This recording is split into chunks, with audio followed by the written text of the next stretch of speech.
Buffalo Bayou shapes the landscape of Houston, but what shapes the bayou? This morning, Brandy takes a ride to find out what's under the banks.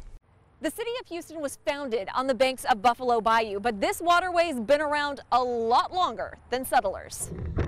We put in at San Felipe, just west of Voss. Right in the heart of Houston. It amazes me that this is in the middle of our city.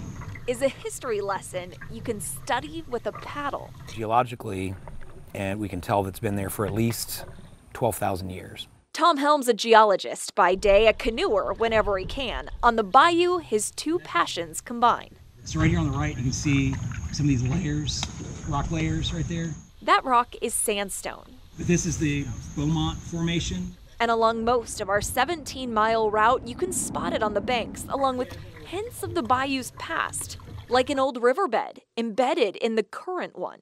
That was probably some older form of Buffalo Bayou that was deposited there at some point in the past. Some outcroppings suggest an even more extreme change from the landscape we know now. Over the last, say, 100,000 years, as sea level has gone up and down, there have been times when we had a more marine type, setting, sort of like what you see at the head of Galveston Bay now. Meaning Galveston Bay was here, in Uptown. This is another bit of evidence the bayou has been here for a long, long time. Tom threw out a timeline, 12,000 years, but some form of Buffalo Bayou has been around for a lot longer. Coming up next week, I'll explain its connection to the Brazos River. For H-Town Rush, I'm Brady Smith. Pretty fascinated by all that. She's dropping some knowledge on us with these. I'm learning a lot. Yes, she is.